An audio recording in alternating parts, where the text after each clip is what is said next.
الحمد للہ والصلاۃ علی نبی۔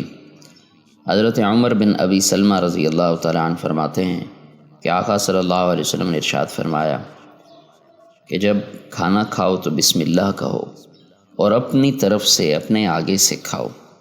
علماء کرام نے لکھا ہے کہ صرف لفظ بسم اللہ پڑھ لیں یہ بھی کافی ہے، اور پورا بسم اللہ الرحمن الرحیم پڑھ لیں یہ بہتر ہے۔ حضرت سلمان فارسی رضی اللہ تعالیٰ عنہ سے روایت ہے کہ نبی اکرم صلی اللہ علیہ وسلم نے فرمایا، جسے یہ پسند ہو کہ شیطان اس کے ساتھ کھانے میں، سونے میں، رات گزارنے میں شریک نہ ہو، اسے چاہیے کہ جب گھر میں داخل ہو تو سلام کرے اور کھانے پر بسم اللہ کہے۔ حضرت ابو ایوب انصاری رضی اللہ تعالیٰ عنہ فرماتے ہیں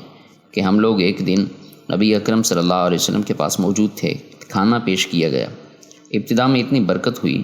کہ ہم نے ایسی برکت نہیں دیکھی، پھر آخر میں اتنی بے برکتی ہونے لگی کہ ہم نے ایسی بے برکتی نہیں دیکھی۔ ہم نے آپ صلی اللہ علیہ وسلم سے پوچھا یہ بات کیسے ہوئی؟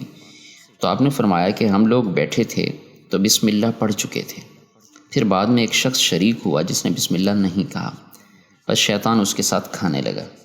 اسے معلوم ہوا کہ جماعت میں اگر ایک شخص بھی بسم اللہ کہے بغیر کھانے میں شریک ہوگا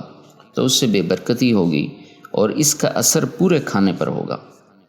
آج یہ سنت سستی اور غفلت اور بے توجہی کی وجہ سے چھوٹتی جا رہی ہے، کھانے کے وقت بسم اللہ پڑھنے کا خیال ہی نہیں آتا۔ حضرت سیدہ عائشہ رضی اللہ عنہا فرماتی ہیں کہ آقا صلی اللہ علیہ وسلم نے فرمایا کہ اگر بسم اللہ پڑھنا شروع میں بھول جائے تو بسم اللہ اولہ و آخرہ پڑھ لیں جب یاد آ جائے۔ حضرت امیہ بن محشی رضی اللہ تعالیٰ عنہ فرماتے ہیں کہ رسول اللہ صلی اللہ علیہ وسلم نے ارشاد فرمایا، حضرت امیہ رضی اللہ تعالیٰ عنہ فرماتے ہیں کہ رسول اللہ صلی اللہ علیہ وسلم نے ایک شخص کو کھاتا ہوا دیکھا اور اس نے بسم اللہ شروع میں نہیں پڑھی تھی، پھر بعد میں اس نے بسم اللہ اولہ و آخرہ پڑھا، تو آقا صلی اللہ علیہ وسلم نے اس کے متعلق فرمایا کہ شیطان اس کے ساتھ کھانا کھاتا رہا، جب اس نے بسم اللہ پڑھی تو شیطان نے کھایا ہوا اگل دیا، اس کے پیٹ میں کچھ بھی باقی نہ رہا۔ علماء کرام نے لکھا ہے کہ اگر کسی شخص کو شروع میں بسم اللہ پڑھنا بھول جائے تو بعد میں جب بھی یاد آئے تو وہ پڑھ لے، شیطان کے شریک ہونے کی وجہ سے جو بے برکتی کا اثر ہوگا وہ ختم ہو جائے گا۔ وما علینا الا البلاغ المبین۔